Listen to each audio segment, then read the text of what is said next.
10th day of the first month of the Islamic calendar in the year 61.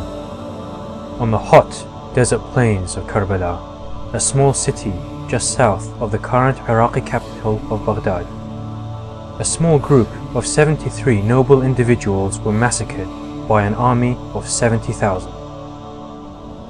The victims were respected followers of the religion of Islam. The perpetrators, led by Yazid, son of Muawiyah, claimed to follow that very same religion.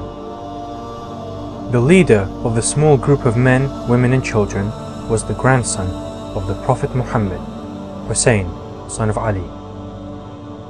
Only 50 years had passed since the death of the last messenger of God, and yet already the Islamic nation, the Ummah, was in turmoil. The events that led to the tragedies in Karbala, however, did not begin with the reign of Yazid as the Caliph, the leader of the Ummah. They began to unfold in the last moments of Muhammad's life.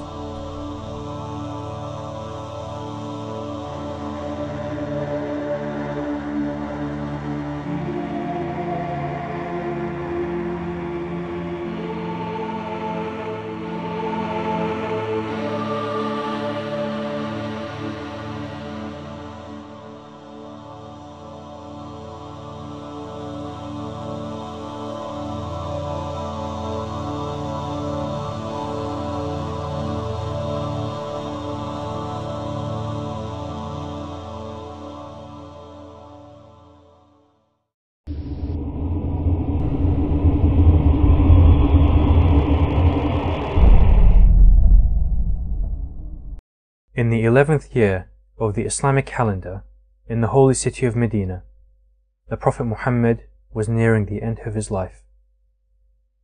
The members of his household and close companions, who had stood by him in times of both ease and difficulty, remained near his bedside until he left this world. On news of his death, while some mourned and grieved the loss of their beloved, others were preoccupied in a conspiracy to obtain power for themselves.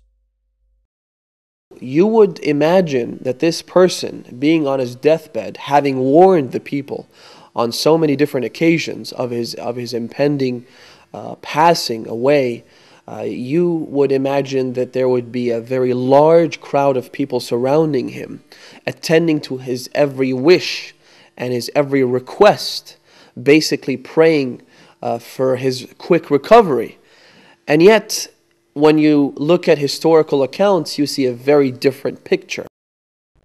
Whilst those who had heeded the Prophet's calls and already given their allegiances to Ali were busy burying Muhammad, a secret meeting was being held between several tribal leaders in a small hut or saqifa in an attempt to secure the future leadership of the Ummah.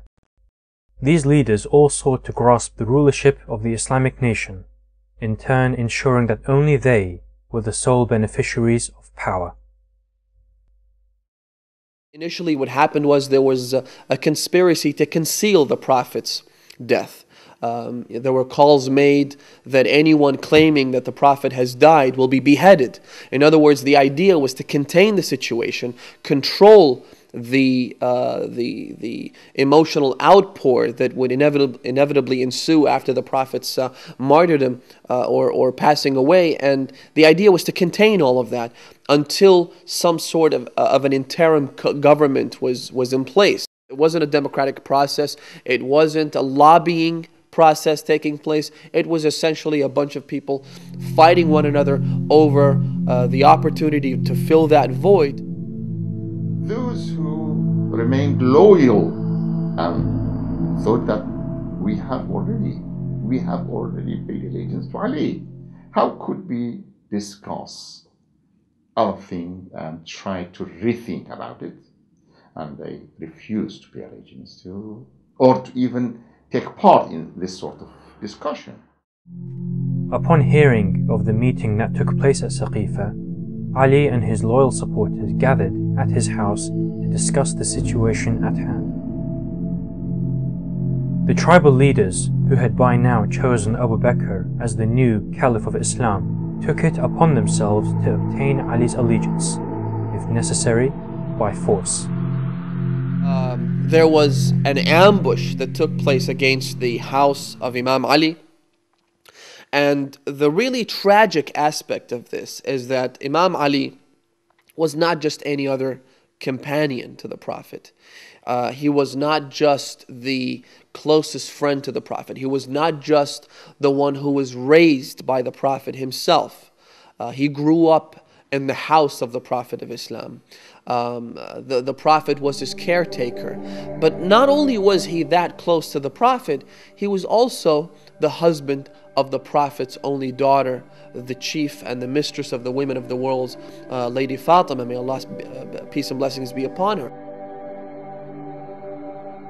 It is narrated by the wife of the Prophet, Salama, that Fatima most resembled her father in her character, conduct, and compassion. The most important part which really touches us, and especially me, is that the amazing relationship she had with her servant, Bibi Fizza.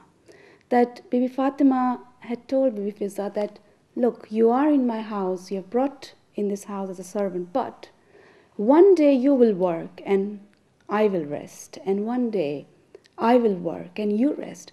And this is an amazing message to humanity and to all of us, that Islam is the only religion which tells us that even our servants or even people who are working under us have got their rights,